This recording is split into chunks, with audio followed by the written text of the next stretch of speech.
Le peintre du ciel.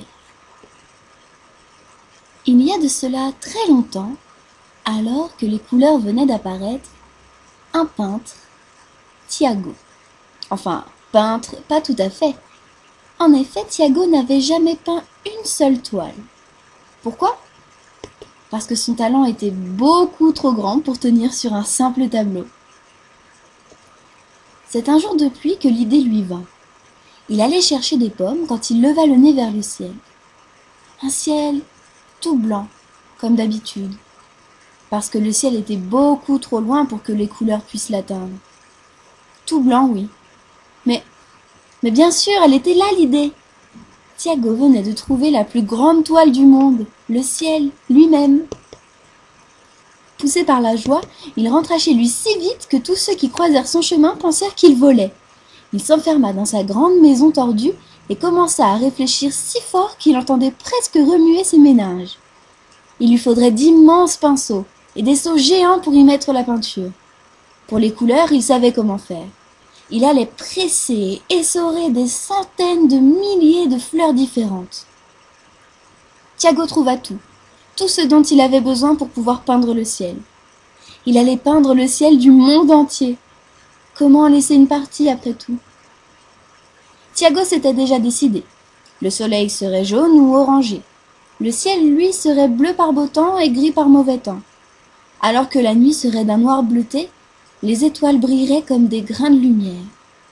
Quant à l'aube et au crépuscule, il serait magnifique.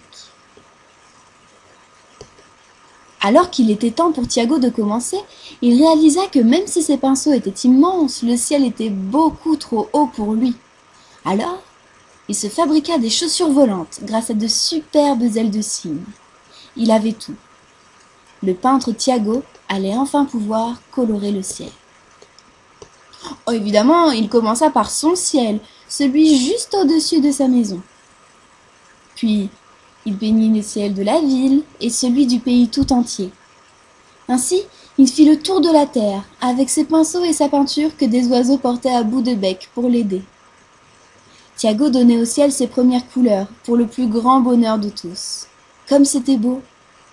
On n'avait jamais vu une chose pareille. C'en était presque magique.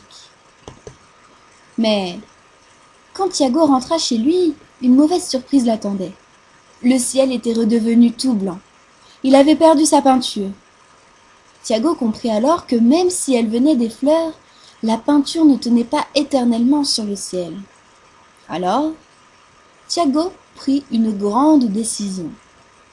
Puisque le ciel coloré plaisait à tout le monde, et puisqu'il était le seul capable de le peindre, alors il n'arrêterait jamais de faire le tour du monde pour colorer le ciel. Et ainsi, le ciel ne perdrait plus jamais ses couleurs. Tiago tint parole, et jour après jour il colorait le ciel de la terre entière. À force, son corps finit par changer. Comme pour l'aider à aller plus vite, ses jambes s'étirèrent pour devenir longues, et ses bras aussi s'allongèrent et devinrent immenses. Avec ses longues jambes, il faisait le tour de la terre en 3 pas. Avec ses longs bras, il peignait le ciel beaucoup plus rapidement. Il parvenait finalement à accomplir son travail si vite que le ciel ne perdit plus jamais ses couleurs. Toujours on pouvait y distinguer une nuance colorée. Et c'était grâce à Tiago, le peintre du ciel. L'histoire ne dit pas comment s'est terminée la vie de Tiago. En fait, personne ne le sait vraiment. Mais, et c'est un secret, certains disent qu'à force de donner des couleurs au ciel, il a perdu les siennes jusqu'à devenir invisible. Ils disent qu'aujourd'hui encore, Tiago, aux longues jambes et aux bras immenses, continue de colorer le ciel sans que personne ne le voie. Après tout, il est le seul à en être capable.